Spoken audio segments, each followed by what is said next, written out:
Hello students. तो इस video में हम स्टार्ट करेंगे क्लास 10th चैप्टर 14 स्टैटिस्टिक्स की exercise 14.2। So in this exercise 14.2 we are going to study about mode. तो ये जो टर्म है mode, this is also an important measure of central tendency. तीन टाइप के मेजर्स हम यूज करते हैं, मीन, मीडियन एंड मोड। तो उसमें से मोड को हम इस वीडियो में डिस्कस करेंगे। तो ये जो टर्म है मोड, ये सबसे पहले यूज़ की गई थी कार्ल पियर्सन के द्वारा 1895 में। इन्होंने कुछ ग्राफ की स्टडी करते समय इसको यूज़ करा था और इन्होंने बेसिकली क्या कहा था कि अगर मैं एक ग्राफ को देखता हूँ तो उसकी ऑर्डिनेट की जो हाईएस्ट वैल्यू है, एब्सिसा ऑर्डिनेट के बारे में आपने पढ़ा होगा। मान लो ये ग्राफ है, तो ये है इसकी ऑर्डिनेट की हाईएस्ट वैल्यू। इसके कॉरस्पॉन्डिंग जो एब्सिसा है, मतलब इसके कॉरस्पॉन्डिंग जो एक्स एक्सिस पे वैल्यू आती है, वो उन्होंने कहा था कि वो होती है किसी भी डाटा की मोड। कुछ और एग्जांपल लेता हूँ मैं सिंपल फ्रीक्वेंसी पॉलीगॉन का या कुछ सिंपल हिस्टोग्राम का। ये एक हिस्टोग्राम है, तो क्लियरली आपको दिख रहा है कि ये जो वैल्यू है 4, इसकी फ्रीक्वेंसी हाईएस्ट है, इसका बार लॉन्गेस्ट है ना। यहाँ पे जो लेंथ ऑफ रेक्टेंगल वो है जो हाईएस्ट है, तो इसका मोड यही ग्राफ होगा 4।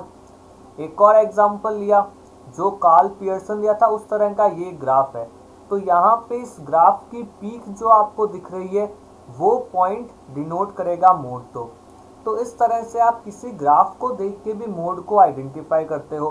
तो मोड का मतलब ये नहीं है जो सिर्फ हम अभी स्टडी करते हैं, इसके अलावा भी मोड को हम काफ़ी जगह ग्राफ में और भी आप किसी भी जगह इसका यूज़ कर सकते हो। तो मोड का बेसिकली मतलब होता है मोस्ट फ्रीक्वेंट वैल्यू, या हम कह सकते हैं मोस्ट रिपीटिंग वैल्यू। उसको हम स्टडी करते हैं मोड के अंदर। जैसे हमने इस ग्राफ के अंदर देखा 4 की फ्रीक्वेंसी हाईएस्ट है, तो इसका मोड 4 था। कुछ और डेली लाइफ के एग्जांपल्स लेते हैं कि हम मोड को कहाँ पे यूज़ करते हैं। मान लो एक कंपनी है जो डिफरेंट प्रोडक्ट्स जो एक मंथ के अंदर सोल्ड आउट करती है, उनकी बारे में स्टडी करना चाहती है कि उसका सबसे ज़्यादा अच्छा प्रोडक्ट कौन सा है जिसकी मार्केट में डिमांड सबसे ज़्यादा है। तो मान लो उसके पास अलग अलग प्रोडक्ट्स हैं। प्रोडक्ट ए है जिसके वो सेल करती है 10,000 पीसेस। प्रोडक्ट बी है जिसके वो सेल करती है 15,000 पीस। प्रोडक्ट सी है जिसके वो सेल करती है 5,000 और प्रोडक्ट डी है जिसके वो सेल करती है 1,000 पीसेस। तो क्लियरली वो अगर स्टडी करके बता सकते हैं कि भाई जो प्रोडक्ट बी है वो मार्केट के अंदर सबसे ज़्यादा डिमांड वाला प्रोडक्ट है। तो इस तरह से हम मोड को डिफरेंट डाटा के अंदर यूज़ करते हैं स्टडी के दौरान। अब मोड को हम एक्यूरेट या हम कह सकते हैं डाटा एनालिसिस का एकदम एक्यूरेट मेथड नहीं है। क्यों नहीं मेथड है? क्योंकि देखो ये डाटा का डिटेल्ड एनालिसिस नहीं करता है, या हम कंक्लूजन पे, रिजल्ट पे नहीं पहुंच सकते मोड को यूज़ करते हुए। कैसे? मान लो एक क्रिकेट बैट्समैन है, उसके 10 इनिंग्स के स्कोर लिखे गए 0, 4, 5, 11, 100, 100, 100, 5, 9, 10। तो ये मान लो उसने लास्ट 10 मैचेस के अंदर स्कोर करा है। तो यहाँ पे अगर हम मोड को कैलकुलेट करते हैं तो मोस्ट रिपीटिंग वैल्यू है 100, तो इसका मोड हो जाएगा 100। पर क्या ये डाटा को जस्टिफाई कर रहा है? अगर आप बात करते हो मेजर ऑफ सेंट्रल टेंडेंसी की, तो क्या यहाँ पे जस्टिफिकेशन हो रहा है? हम कह रहे हैं 100 इसकी सेंट्रल टेंडेंसी है, 100 इसका मोड है, पर इन सब वैल्यूज का क्या? तो ऐसे केसेस में हम मोड का यूज़ करेंगे तो हम डाटा को अच्छे से स्टडी नहीं कर पाएंगे। तो इसीलिए इस टाइप के केसेस में हम एवरेज या फिर मीन को स्टडी करते हैं। तो मोड एक मेथड है, पर हम उसे डिटेल एनालिसिस के लिए मोड का यूज़ नहीं करते हैं। जहाँ पे भी हमको मोस्ट रिपीटिंग वैल्यू या मोस्ट फ्रीक्वेंट वैल्यू की बात करनी है, वहाँ पे हम मोड को यूज़ करते हैं। तो अब सबसे पहले जो हम बात करेंगे वो बात करेंगे अनग्रुप्ड डाटा की। अगर क्लास इंटरवल गिवन नहीं है, simple some observations are given, then how to find their mode. So basically mode is the value which occurs most frequently in a set of observations. कुछ observations, कुछ values given है, तो उनके अंदर जो value सबसे ज़्यादा बार रिपीट हो रही है, जिसकी फ्रीक्वेंसी हाईएस्ट है, वही उनका मोड होगा। जैसे एक एग्जांपल है, ये कुछ वैल्यूज़ है, आपको इनका मोड बताना है, तो हम अलग अलग वैल्यूज़ की फ्रीक्वेंसी काउंट कर सकते हैं। 1 कितनी बार आ रहा है? 1 आ रहा है 3 बार, तो फ्रीक्वेंसी है 1 की 3। इसी तरह से हमने 2 देखा, 2 आ रहा है 2 बार, 2 बार रिपीट हो रहा है। नेक्स्ट वैल्यू हमने देखी 4, 4 रिपीट हो रहा है 3 4 5 6, 4 इज कमिंग 6 टाइम्स। इसी तरह हम और कोई वैल्यू देखते हैं, 5, 5 आ रहा है 1 2, 2 बार आ रहा है 5। 7 is repeating 1 time, 8 is coming 1 time, 9 is coming 1 time. तो हाईएस्ट फ्रीक्वेंसी किसकी है? हाईएस्ट फ्रीक्वेंसी है मोड की, जो है इस डाटा के लिए 6, तो इस डाटा का मोड होगा 4। तो मोड बेसिकली हम किसे कहेंगे? The value which occurs most frequency, या the value with highest frequency, या जो वैल्यू डाटा में सबसे ज़्यादा बार रिपीट हो रही है वही होगा उसका मोड। ये हमने बात की अनग्रुप डाटा की। अब मान लो एक और क्वेश्चन है, इसमें एक हॉस्पिटल के अंदर जो डिफरेंट नंबर ऑफ पेशेंट आ रहे हैं अलग अलग एज के, उन सब का नंबर गिवन है, आपसे पूछा है मोड। तो ये वाला कॉलम है फ्रीक्वेंसी का। अगेन हम देखेंगे हाईएस्ट फ्रीक्वेंसी कहाँ पे है, 12, तो इसके कॉरस्पॉन्डिंग जो वैल्यू होगी, the value corresponding to highest frequency is known as mode. तो यहाँ पे मोड होगा 15। मतलब मैं कह सकता हूँ कि भाई सबसे ज़्यादा इस हॉस्पिटल के अंदर जो 15 साल, मतलब जो एज 15 ईयर्स के जो लोग हैं, वो सबसे ज़्यादा मैक्सिमम आ रहे हैं अपना इलाज कराने के लिए इस हॉस्पिटल के अंदर। तो इस तरह के डाटा के लिए हम मोड का यूज़ कर सकते हैं। अब एनसीईआरटी में जो हमें एक्सरसाइज 14.2 में पढ़ना है, वो हमें स्टडी करना है ग्रुप्ड डाटा के बारे में। ग्रुप डाटा का मतलब जहाँ पे क्लास इंटरवल गिवन होगी। अब अगर इस क्वेश्चन को देखते हैं तो बेसिक हमारा मेथड वही है। हमने यहाँ पे देखा हाईएस्ट फ्रीक्वेंसी किसकी है, 23। 23 के कॉरस्पॉन्डिंग एक वैल्यू नहीं है, 23 के कॉरस्पॉन्डिंग है क्लास इंटरवल 35 to 45। तो एक बात तो हमें क्लियर है कि हमारा आंसर 35 से 45 के बीच में आएगा, पर वो एक्यूरेट आंसर क्या होगा उसके लिए हमें पढ़ना है एक फॉर्मूला, जिसको यूज करके हम एक्यूरेट आंसर फाइंड आउट कर सकते हैं कि हमारा एग्जैक्ट आंसर क्या होगा between 35 to 45। Remember one thing that this is known as the modal class. ये जो आपकी क्लास इंटरवल है, इसे आप कहेंगे मॉडल क्लास। आप कह सकते हैं रेंज भी इसको कह समझ सकते हैं कि जो आंसर की रेंज है वो 35 से 45 के बीच में आएगी। कभी भी ऐसा नहीं पॉसिबल कि इस क्वेश्चन का आंसर 33 आ जाए। अगर आपने कैलकुलेशन करी आंसर 3 आता है मतलब आप गलत हैं।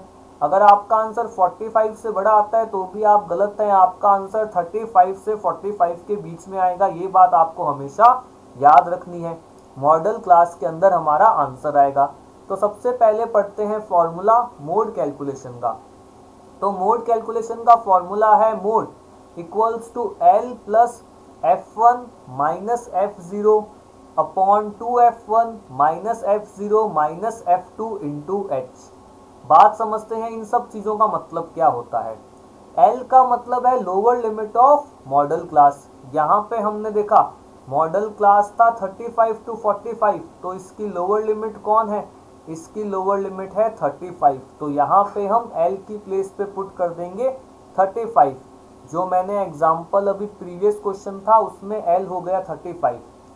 H होता है क्लास साइज या size of class interval. Size of class interval, यहाँ पे क्लास इंटरवल है 5 to 15, 15 to 25, 25 to 35। तो क्या गैप चल रहा है इस क्वेश्चन में, गैप चल रहा है 10 का। फाइंड कैसे करोगे class size, class size find करने के लिए हम सिंपल अपर लिमिट में से लोअर लिमिट को माइनस कर देंगे। 15 में से 5 को माइनस कर दो, क्लास साइज आ गई। 45 में से 35 को माइनस कर दो, क्लास साइज आ गई। किसी भी एक क्लास इंटरवल में अपर लिमिट में से लोअर लिमिट को माइनस कर दो तो आपकी क्लास साइज आ जाएगी। क्लास साइज समझ गए, इसे हम डिनोट करते हैं h से। इस क्वेश्चन के लिए क्लास साइज हो गया 10। f1, f0, f2, ये तीन बातें आपको ध्यान से समझनी है। f1 हम कहेंगे फ्रीक्वेंसी ऑफ मॉडल क्लास। यहाँ पे f1 कौन है, यहाँ पे f1 है 23, जो हमारी मॉडल क्लास है उसकी फ्रीक्वेंसी या जो हाईएस्ट फ्रीक्वेंसी वो होगी f1। उससे जस्ट ऊपर होगी f2 और उसके नीचे होगी f2, सॉरी f1 से ऊपर वाली होगी f0 और उसके नीचे होगी f2। ये तीनों बातें आपको ध्यान में रखनी है। इस तरह से हम f1, f0 और f2 को क्लासिफाई कर सकते हैं। फिर से देखो, जो हाईएस्ट फ्रीक्वेंसी है वो है f1, frequency of modal class. अब नंबर्स क्या होते हैं, 0, 1, 2 लाइन वाइज चलते हैं, तो वैसे ही यहाँ पे f1 से ऊपर लिखा जाएगा f0 और f1 के नीचे लिखा जाएगा f2। यही बात मैंने यहाँ पे लिख दी। f0 का मतलब frequency of the class preceding the modal class. Preceding मतलब मॉडल क्लास से पहली वाली frequency. Frequency of the class succeeding the modal class is f2। Model class के बाद वाली फ्रीक्वेंसी f2 होगी। तो f0, f1, f2 समझ गए। जो हाईएस्ट फ्रीक्वेंसी है उससे बोल दो f1 और 0 उससे ऊपर, f2 उसके नीचे। तो आपको ये फॉर्मूला याद करना है। अब बात आती है फॉर्मूला याद कैसे होगा। तो एनसीईआरटी में हमारे पास 6 क्वेश्चन है, उसमें आप लिखोगे 6 बार फॉर्मूला को, उसको यूज करोगे। उसके बाद आप जितनी बार क्वेश्चन की प्रैक्टिस करते हो फॉर्मूला लिखो, हर बार क्वेश्चन में लिखो फॉर्मूला। जितनी बार लिखोगे अपने आप आपको याद हो जाएगा। आपको अलग से इसको बैठ के याद करने की रिक्वायरमेंट नहीं है, प्रैक्टिस करते रहोगे तो आपको इजीली फॉर्मूला याद हो जाएगा। बार बार इसको देखते रहो, देखने से भी आपको ये अपने आप याद हो जाता है। अब आते हैं हम एनसीईआरटी क्वेश्चंस के ऊपर। तो जो फर्स्ट क्वेश्चन है जिसकी टेबल से ही मैंने आपको प्रीवियस एग्जाम्पल समझाया था, फॉर्मूला समझाया था, वही क्वेश्चन था। तो यहाँ पे अच्छा एक और बात, यहाँ पे जो क्वेश्चंस हैं उनमें हमसे मोड के साथ में मीन भी पूछा गया है, क्योंकि एक्सरसाइज 14.1 में हमने मीन के बारे में पढ़ा है। पर अब मैं जब सॉल्व करवा रहा हूँ तो मैं सिर्फ मोड को डिस्कस करूँगा। तो मीन की प्रैक्टिस आप प्रीवियस एक्सरसाइज में कर चुके हो। अगर एग्जाम में आता है मोड और मीन दोनों फाइंड करें तो ऑब्वियसली आपको दोनों को ही कैलकुलेट करना होता है। एक और बात, मोड को हम जब भी क्वेश्चन सॉल्व करते हैं तो हमारी जो टेबल क्वेश्चन में गिवन थी उसी टेबल को एज इट इज यूज कर लेना है। डायरेक्टली टेबल के अकॉर्डिंग फॉर्मूला लग जाता है, हमें अलग से उसमें और कोई नया कॉलम नहीं बनाना। क्लास मार्क का, सीएफ का कोई भी नया कॉलम नहीं बनता है। तो ये क्वेश्चन था, the following table shows the ages of the patient admitted in a hospital during a year. तो ये हमको क्लास इंटरवल गिवन है, नंबर ऑफ पेशेंट मतलब फ्रीक्वेंसी गिवन है। Find the mode and mean of the data. तो हम बात करेंगे सिर्फ और सिर्फ मोड की। तो आप जब भी आंसर स्टार्ट करेंगे सबसे पहले आप लिखेंगे formula, mode equals to L plus F1 minus F0 upon 2F1 minus F0 minus F2 into H। सबसे पहले बात करते हैं L। L का मतलब अभी मैंने आपको बताया था lower limit of modal class. तो सबसे पहली बात क्वेश्चन में आपको फाइंड आउट करनी है मॉडल क्लास। इस क्वेश्चन की मॉडल क्लास क्या होगी, हाईएस्ट फ्रीक्वेंसी को देखा, हाईएस्ट फ्रीक्वेंसी है 23, तो ये हो गई मॉडल क्लास। अब यहाँ से हमें L मिल गया, L है हमारा 35। H क्वेश्चन में क्या गैप चल रहा है, 10 का गैप चल रहा है। F1 23 हो गया, F1 उससे ऊपर वाला F0, F1 के नीचे वाला F2। इन वैल्यूज को पुट करके सिंपल कैलकुलेशन करनी है। तो वैल्यूज को लगाते हैं, L की जगह लिखा 35 प्लस ब्रैकेट के अंदर F1 23 माइनस F0 21। अच्छा यहाँ पे है 2F1, 2F1 का मतलब क्या होगा, 2 को मल्टीप्लाई करना है F1 से जो है 23, F0 को माइनस करना है और फिर माइनस करना है F2 को जो है 14 इंटू H। इस क्वेश्चन में H क्लास साइज है आपका 10, है ना। और सॉल्व करते हैं इसको। तो ये आएगा 35 प्लस 23 माइनस 21 2। नीचे आया 2 इंटू 23 46। या तो दोनों माइनस के नंबर्स है, उनको आपस में प्लस कर लो, तो यहाँ पे आ जाएगा -35। या आप एक एक करके इसको माइनस कर सकते हैं, जैसे आपको आसान लगे। तो ये बनेगा बेटा 35 प्लस 2/11, 35 प्लस 2/11 इंटू 10। और सॉल्व करोगे 35 प्लस 20/11। अब कुछ बच्चे कह सकते हैं कि यहाँ पे हम एलसीएम लेते हैं, फिर जो फ्रैक्शन आएगा उसको 11 से डिवाइड कर दोगे। बिल्कुल सही है, कर सकते हो ऐसे, पर मुझे जो मेथड आसान लगता है वो सीधा आपके पास एक फ्रैक्शन है 20/11, इसको डेसिमल में निकालो और फिर 35 में प्लस कर दो, क्योंकि 11 से आप डिवाइड 20 को दे या फिर एलसीएम लेने के बाद भी जो नंबर आएगा उसको भी 11 से डिवाइड करना है, तो इससे अच्छा पहले ही डिवाइड कर दो। 11 1 जा 11, यहाँ पे आया 9, पॉइंट लगाते 90, 11 8 जा 88।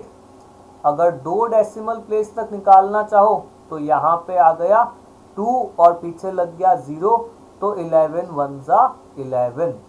तो अब हमारा आंसर क्या होगा 35 प्लस 1.81। अब जिन बच्चों को 35 में 1.81 प्लस करने में दिक्कत आती है, वो एक सिंपल सी बात देखो, आप डेसिमल के बाद वाले नंबर को एक बार भूल जाओ, आप सिर्फ इसको देखो, 35 को देखो, उसमें 1 प्लस कर दो, डेसिमल के बाद के नंबर को एक बार मत देखो। तो 35 में 1 प्लस करना आसान है, 36, उसके बाद जो भी नंबर डेसिमल में हो उसे एज इट इज लिख दो। तो ये आ गया हमारा मोड, मतलब जितने भी पेशेंट उसमें आ रहे हैं उसमें अगर अपन वो एज निकालना चाहें जिसके पेशेंट सबसे ज़्यादा आए हैं हॉस्पिटल में, तो वो एज आ गई 36.81, या एनसीईआरटी में 36.8 लिखा हुआ है, दोनों ही आंसर करेक्ट होंगे। Next question 2, the following data gives information on the observed life times in hours of 225 electrical components. कुछ इलेक्ट्रिकल कंपोनेंट्स हैं, उनकी लाइफ टाइम क्या है, कितने घंटे तक वो काम करते हैं, वो आपको क्लास इंटरवल गिवन है, फ्रीक्वेंसी गिवन है। Determine the model life time of the component. अब मॉडल लाइफ टाइम मतलब आपको मोड ही निकालना है, ऐसा मत सोचना कि हमसे सिर्फ मॉडल क्लास पूछा है। तो अगेन वही बात, सबसे पहले हम जैसे ही क्वेश्चन लिखेंगे हम लिखेंगे फॉर्मूला। देखो फॉर्मूला लिखने का फ़ायदा क्या होता है, मान लो आपने कैलकुलेशन मिस्टेक कर दी, तो भी अगर आपका फॉर्मूला सही है तो कम से कम क्वेश्चन में कुछ ना कुछ मार्क्स आपको मिलेंगे ही मिलेंगे। इसलिए हमेशा आपको फॉर्मूला लिखना है, जब भी आप प्रैक्टिस कर रहे हो तब भी, और ऑब्वियसली एग्ज़ाम के अंदर भी। बात करते हैं एल की। जैसे ही आपको क्वेश्चन दिखे मोड का, कोई नया कॉलम नहीं बनाना है, हाईएस्ट फ्रीक्वेंसी वाले को बॉक्स में कर दो। ये हो गई मॉडल क्लास, 60 हो गया एल, F1 हो गया 61, उससे ऊपर F0, F1 के नीचे F2H। क्लास साइज क्या गैप चल रहा है क्वेश्चन में 20, माइनस करके देख लो, 40 में से 20 माइनस कर दो, आंसर आ जाएगा। लगाएं values, 60 plus 61 minus 52 upon 2 F1, 2 को मल्टीप्लाई कर देते हैं 61 से, आएगा 122। तो यहाँ पे हमने डायरेक्टली लिख दिया 122 माइनस 52 माइनस F2 38, इसको मल्टीप्लाई कर देंगे 20 से, H की वैल्यू से 60 प्लस ब्रैकेट को सॉल्व करो, 61 में से 52 को माइनस करो 9, और नीचे 122 में से 52 और 38, 52 और 38 मिलकर होता है 90। तो 122 के अंदर से 90 माइनस करो 32, इसकी मल्टीप्लाई हो रही है 20 से, तो इसको 20 को 32 से कट कर देते हैं, 4 की टेबल से कट कर सकते हैं, 4 5 जा 4 8 जा, तो ये क्या बचेगा 60 प्लस 9 5 जा 45। तो यहाँ पे हमारे पास आया 60 प्लस 45 अपॉन 8। अगर आप एलसीएम लेके सॉल्व करते हो तो भी सही है, मैं 45 को 8 से डिवाइड कर दूंगा, जो डेसिमल में आंसर आएगा उसको 60 के अंदर ऐड कर दूंगा। तो 8 5 ज़ा 45, 50, 8 6 ज़ा 48, 2 और 0 20, 8 2 ज़ा 16। अब यहाँ पे हम देख रहे हैं अगले स्टेप में तो पूरा ही खत्म हो जाएगा, यहाँ पे बचेगा 4 40, तो ये पूरा ही खत्म हो रहा है। तो आप चाहो तो ऐसा कोई भी क्वेश्चन आता है तो वहाँ पे 3 डेसिमल प्लेस तक निकाल दो, बहुत अच्छी बात है। नहीं तो आपने 0.62 लिखा है तो भी सही है, 63 लिखा है तो भी सही है, राउंड ऑफ करके आप कुछ भी लिख सकते हो। एनसीईआरटी के अंदर 63 गिवन है, अगर आप 625 लिख रहे हो तो भी बिल्कुल सही है। अब प्लस कैसे करना है, 0.625 को भूल जाओ, 60 के अंदर सीधा सा प्लस करना है 5, क्या बनेगा 65, उसके बाद पॉइंट की वैल्यू एज इट इज लिख दो। तो ये आंसर आ गया लाइफ टाइम, मतलब मॉडल लाइफ टाइम में 65.625 hours. Next question, question number 3, the following data gives the distribution of total monthly house hold expenditure of 200 families of a village. कितना खर्चा होता है एक महीने में एक विलेज का, 1000 से 1500, 24 फैमिलीज का खर्चा होता है 1500 टू 2000, 40 फैमिलीज का खर्चा होता है। इस तरह से आपको क्लास इंटरवल, फ्रीक्वेंसी गिवन है, अगेन आपको मोड फाइंड आउट करना है। तो मोड फाइंड आउट करने के लिए मुझे चाहिए मॉडल क्लास। हमने देखा हाईएस्ट फ्रीक्वेंसी, हाईएस्ट फ्रीक्वेंसी कहाँ पे दिखी, सेकंड क्लास में मिल गई, मतलब ये हो गई आपकी F1, इससे ऊपर F0, इससे ऊपर F2। अच्छा एक बात, एक क्वेश्चन आता है हमारे माइंड में, कभी अगर ऐसा हो कि फर्स्ट फ्रीक्वेंसी हाईएस्ट हो जाए, जैसे मान लो एक क्वेश्चन है, क्लास इंटरवल है 0 to 10, 10 to 20, 20 to 30 चल रहा है क्वेश्चन। अगर मान लो ये फ्रीक्वेंसी हाईएस्ट हो जाए 57, नीचे सारी वैल्यूज इससे कम है, तो F0 क्या होगी। तो इस टाइप के क्वेश्चन में F0 को लेंगे 0, ये F1, ये F2। और उसी तरह से कभी अगर लास्ट क्लास इंटरवल की फ्रीक्वेंसी हाईएस्ट हो जाए, मान लो इसी क्वेश्चन में लास्ट क्लास इंटरवल की फ्रीक्वेंसी हाईएस्ट है 67, तो उस केस में बेटा F2 0 हो जाएगा। ऐसा क्वेश्चन बड़ा ही रेयर आता है, पर कभी हो जाए तो आपको ध्यान में रखना है। F1 हमेशा हम हाईएस्ट फ्रीक्वेंसी को लेंगे। इस क्वेश्चन में lower limit of modal class ये आ गया 1500, सभी वैल्यूज आपके सामने हैं, फॉर्मूला लिखो और क्वेश्चन सॉल्व करना स्टार्ट कर दो। तो मोड का फॉर्मूला हमने लिखा L plus F1 minus F0, 2F1 minus F0 minus F2 into H। Mode हम कैलकुलेट कर रहे हैं, L था यहाँ पे 1500, F1 थी हाईएस्ट फ्रीक्वेंसी, हाईएस्ट फ्रीक्वेंसी थी 40, F0 था क्वेश्चन के अंदर 24, तो यहाँ पे लिखा 24, 2F1, 40 को 2 से मल्टीप्लाई करा 80, minus F0 24, minus F2 33, H class size. Question में क्या गैप चल रहा है, 1000 टू 1500, 1500 टू 2000, तो गैप आ रहा है 500 का, तो क्लास साइज है 500। इसको और सॉल्व करा, 1500, 40 माइनस 24, ये आ गया 16, 80 में से 24 को माइनस कर लो पहले, तो ये आ गया 56, 56 में से 33 को माइनस कर लो, तो ये आ गया 23 इंटू 500।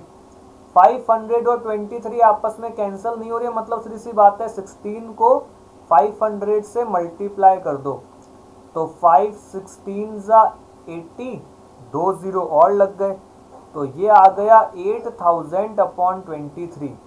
8000 अपॉन 23 को डिवाइड कर लेते हैं, जो भी आंसर आएगा उसको हम 1500 के अंदर प्लस कर देंगे। तो 8000 को डिवाइड करना है 23 से, कैलकुलेशन हल्की सी लेंदी है इस क्वेश्चन में।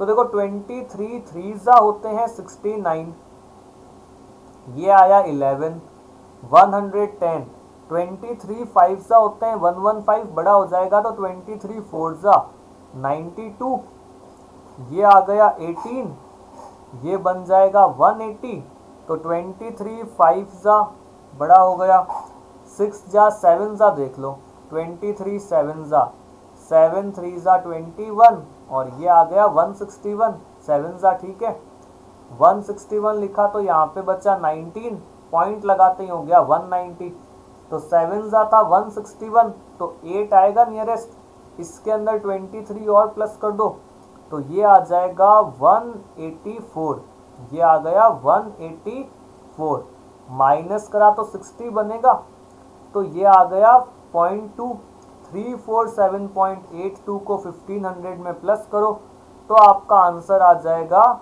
₹1847.82, ये हमारा आंसर आ गया।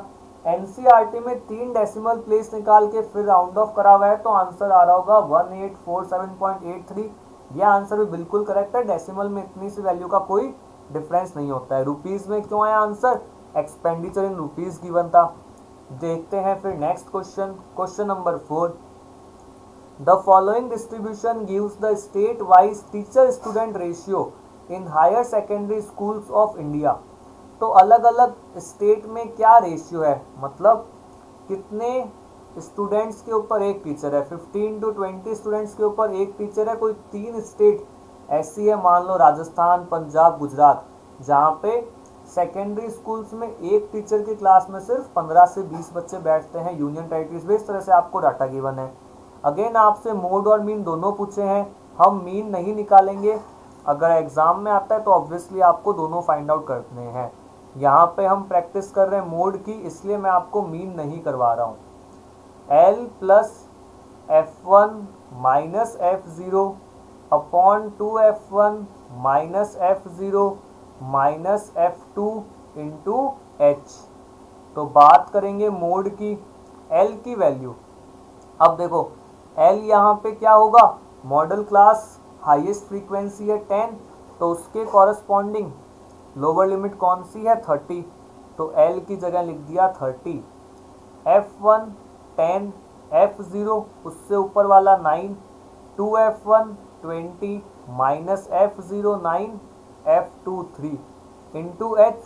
क्लास साइज था क्वेश्चन में 5, 15 to 25 का गैप चल रहा है ऑब्वियसली, और सॉल्व करा 30 प्लस 1 अपॉन 20 में से 12 माइनस कर दो 8, कुछ कैंसिल हो नहीं रहा, तो 5/8 को डेसिमल में निकालो। 5/8 एक प्रॉपर फ्रैक्शन है, मतलब 1 से छोटी वैल्यू आएगी, तो 8 1 8 होता है, 5 से बड़ा है, तो पहले ही पॉइंट लगा दो, ये बन गया 50, 8 6 48, 2 अब एक 0 लगा सकते हैं, 8 2 16। एग्जैक्ट निकालना चाहो तो 6 to 5 आ जाएगा, पर यहाँ तक भी छोड़ सकते हो। तो आंसर आएगा 30 के अंदर प्लस करना है हमको 0.62, तो करेक्ट आंसर क्या आ जाएगा, करेक्ट आंसर आ जाएगा 30.62, आप कह सकते हो 30.62 है ना, 65 नहीं, आंसर आएगा 30.62। एनसीईआरटी में आपका आंसर दे रखा है 30.63। अगेन उसने 3 डेसिमल प्लेस निकाल के राउंड ऑफ कर दिया है ना। किसी को डाउट हो कि एनसीईआरटी में 63 कैसे आया तो ध्यान से देखना, इसको आगे अगर और करते तो ये बनता 625, पड़ा है राउंड ऑफ, लास्ट वाला नंबर जब 5 होता है तो ये क्या लिखा जाएगा, राउंड ऑफ में 0.63 लिखा जाएगा। तो एनसीईआरटी में इस क्वेश्चन का आंसर है 30.63। अगर आपने 30.62 लिखा है तो भी करेक्ट है, 30.625 लिखा है तो भी करेक्ट है, तीनों ही आंसर करेक्ट होंगे ना, तीनों ही आंसर में आपको कंप्लीट मार्क्स मिलेंगे। Next question number 5। The given distribution shows the number of runs scored by some top batsmen of the world in one-day cricket international। तो कुछ जो बैट्समैन है उन्होंने 3000 से 4000 रन बनाए हैं 4 बैट्समैन ने। इस तरह से आपको डाटा गिवन है, आपको बताना है find the mode of this data. So again we will find out the modal class. 18 दिखा मुझे सबसे बड़ा फ्रीक्वेंसी, तो ये मॉडल क्लास थी।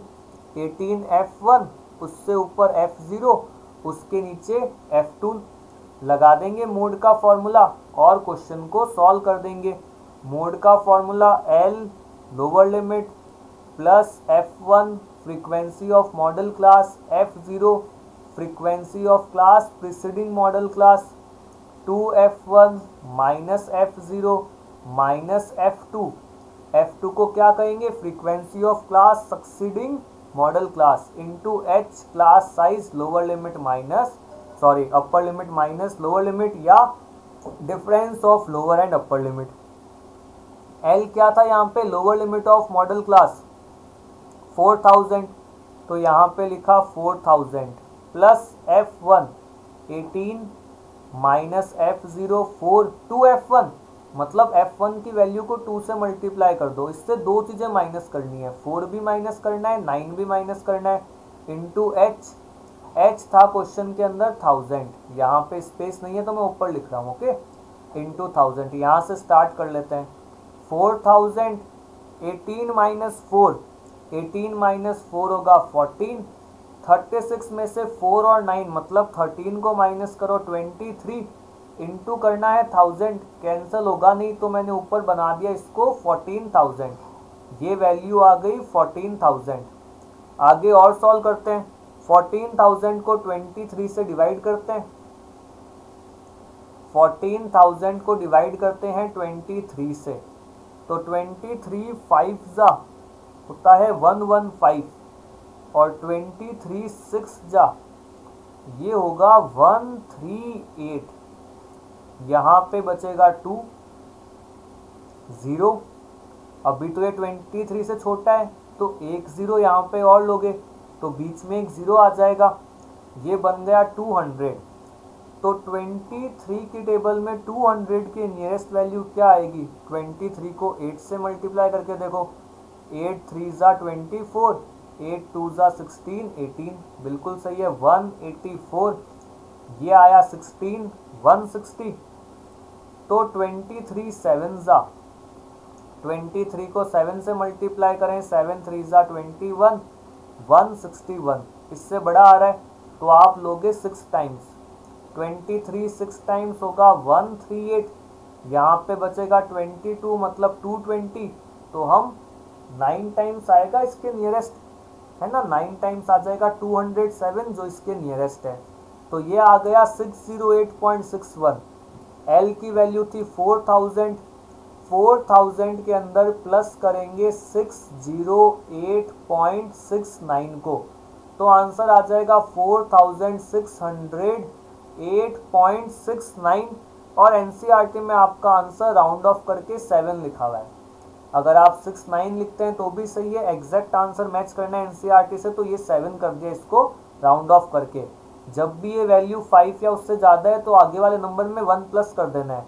अगर यहाँ पे 61 होता तो अपना आंसर क्या आता, 4608.6 आंसर आता। Last question of this exercise, a student noted the number of cars passing through a spot on a road for 100 periods each for 3 minutes. तो अगेन कितनी कार पास आउट होती है वो उसने देखा 3 मिनट के अंदर, तो ये डाटा गिवन है। सिंपली कैलकुलेट करना है मोड, तो हमने लिखा मोड का formula L plus F1 minus F0 upon 2F1 minus F0 minus F2 into H, lower limit of modal class. Highest frequency की क्लास इंटरवल ये रही 20, तो इसका लोअर लिमिट हो गया 40, यहाँ पे मैंने लिखा 40, F1 20, F0 है 12, 2F1 2 into 20 40 minus F0 12 minus F2 11, H का मतलब क्लास साइज। किसी भी एक क्लास इंटरवल को देखो 50 में से 40 को माइनस कर दो, क्लास साइज आ गया 10, इंटू कर दिया 10, यहाँ पे आ गया 10, ओके, ये 10 लिखना है यहाँ पर। 40 प्लस 20 माइनस 12 ये आ गया 8, 40 में से 12 माइनस कर दो पहले 28, 28 में से 11 माइनस कर दो 17, इसकी मल्टीप्लाई 10 से, अगेन कुछ कैंसिल नहीं हो रहा है तो यहाँ पे आ जाएगा 40 प्लस 80 अपॉन 17, 80 को 17 से डिवाइड करते हैं तो 17 4 ज़ा 68, 12 पॉइंट लगाया 120, 17 7 ज़ा होता है 119, पीछे आपका आंसर इसी फॉर्म में दिया हुआ है। 40 में प्लस करोगे 4.7, तो तो आंसर आया 44.7 कार्स। मतलब जो कार्स पास हो रही है ये उसका मोड है। तो मोड के क्वेश्चंस अगर हम कंपैरिजन करते हैं मीन और मीडियन से, तो इनके कंपैरिजन में सबसे आसान है। उसका एक सबसे बड़ा रीज़न है कि आपको टेबल में कोई चेंज ही नहीं करना, कोई भी नया कॉलम नहीं बनाना, डायरेक्टली जो आपको गिवन है उसी से आपको सीधा फॉर्मूला लगा के सॉल्व कर देना है।